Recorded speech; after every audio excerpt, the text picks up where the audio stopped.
અમદાવાદના ઐતિહાસિક ગણાતા એવા 3 દરવાજાથી લઈને પાનકોર નાકા સુધીના દુકાનદારોના વાહનો ટ્રાફિક પોલીસ દ્વારા ગઈકાલે ટોઈંગ કરી લેવામાં આવ્યા હતા। પાર્કિંગના બોર્ડ હોવા છતાં પણ વાહનો ઉપાડી લેવાના વિરોધમાં ગઈકાલ સાંજથી દુકાનો બંધ કરી વિરોધ દર્શાવવામાં આવ્યો હતો। ત્યારે આજે 28 જાન્યુઆરીના રોજ પણ સવારથી 3 દરવાજાથી લઈને પાનકોર નાકા સુધીની 120થી પણ વધુ દુકાનના માલિકો દ્વારા દુકાનો બંધ કરી વિરોધ દર્શાવવામાં આવ્યો હતો।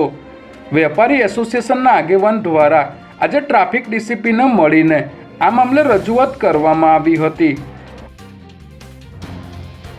મહારાષ્ટ્રમાં પ્લેન ક્રેશ થવાથી રાજ્યના ઉપમુખ્યમંત્રી અજીત પવારનું નિધન થયું છે। ત્યારે અમદાવાદ પ્લેન ક્રેશ દુર્ઘટના મામલે મોટા સમાચાર સામે આવ્યા છે, જેમાં અમદાવાદ પ્લેન ક્રેશ દુર્ઘટના મામલે એક એનજીઓ દ્વારા દાખલ કરવામાં આવેલી જાહેર હિતની અરજી પર સુનાવણી કરવાની સુપ્રીમ કોર્ટે સંમતિ આપી છે।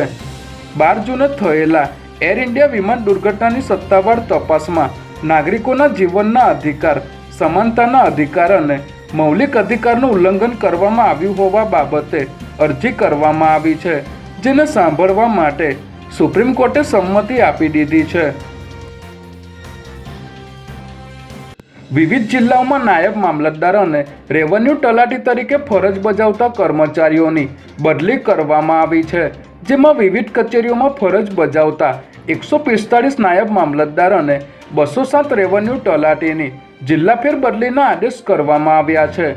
સરકારી હુકમમાં સ્પષ્ટ કરવામાં આવ્યું છે કે આ બદલીઓ વહીવટી જરૂરિયાતને ધ્યાનમાં રાખીને કરવામાં આવી છે અને સંબંધિત કર્મચારીઓને નિર્ધારિત સમય મર્યાદામાં નવા જિલ્લાઓમાં હાજર થવાનું રહેશે।